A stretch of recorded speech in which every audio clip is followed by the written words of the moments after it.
75 वर्ष की उम्र में सुलोचना देवी की याददाश्त काफी कमजोर होती जा रही थी। उन्हें रोजमर्रा की चीजें याद ना रहती, लेकिन जो उन्हें हमेशा याद रहता वह था उनका बेटा। दिन हो या रात, एक पल भी ऐसा ना होता जब उन्हें अपने बेटे की याद ना आती। दूसरी तरफ बेटा था जो साल भर में एक आध बार अपने माँ को फोन कर लिया करता और 1-2 मिनट से ज्यादा बातें भी ना किया करता। फिर भी यह बूढ़ी माँ टकटकी लगाए अपने बेटे का इंतजार करती रहती। एक दिन बेटे का विदेश से फोन आया। हेलो हेलो, सुन रही हो ना माँ?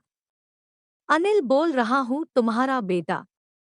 कैसी हो माँ? मैं ठीक हूँ बेटा, तुम बहू और मेरा पोता कैसा है? माँ ने पूछा। सब अच्छे हैं माँ। मैं अगले हफ्ते गाँव आ रहा हूँ माँ, तुम्हें लेने। अब हम सब साथ में ही लंदन में रहेंगे माँ। तुम्हारी बहू कह रही थी माँ को यहाँ पर लेकर आओ, बेचारी अकेली वहाँ परेशान होती होगी। माँ की बूढ़ी सूखी आंखें आंसुओं से भीग गई। उसके कमजोर शरीर के नस नस में खुशी की लहर दौड़ गई। बेटे और बहू का अपने प्रति प्रेम देखकर माँ का मन खुशी से भर आया। बेटे ने आगे कहा, माँ तैयार रहना माँ, मुझे ज्यादा दिन छुट्टियां नहीं है। जिस जिस से जितने पैसे लेने हैं लेकर रखना, तब तक मैं प्रॉपर्टी डीलर से बात कर लेता हूँ। घर के लिए? घर के लिए? माँ ने पूछा। हाँ माँ, गांव का घर हमें बेच देना पड़ेगा। अब हम साथ में ही रहने वाले हैं, तो वहां पर घर रखने का कोई मतलब नहीं है माँ, बेटे ने कहा। बुढ़ापे की वजह से ठीक से चलने में असक्षम माँ ने पूरे मोहल्ले में घूम घूम कर अपनी इस खुशखबरी को सबको सुनाया।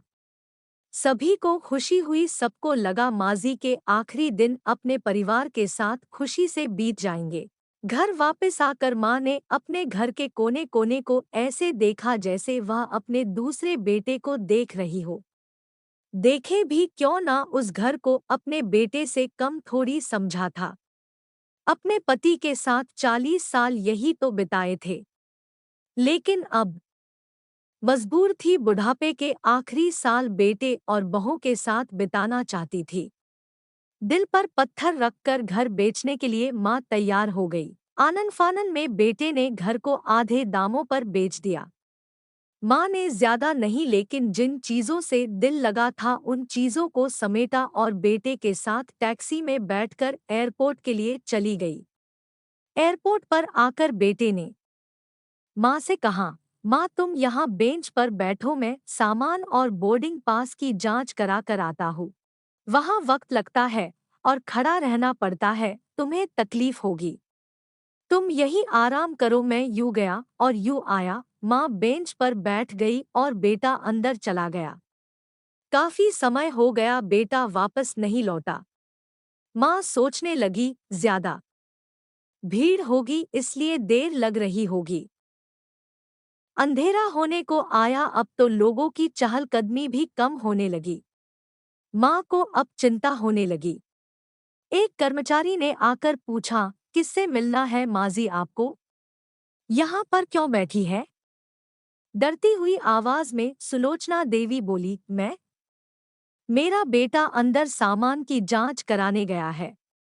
लंदन जा रहे हैं हम। क्या नाम है माँ जी आपके बेटे का? कर्मचारी ने पूछा। अनिल नाम है मेरे बेटे का, सुलोचना देवी ने बताया।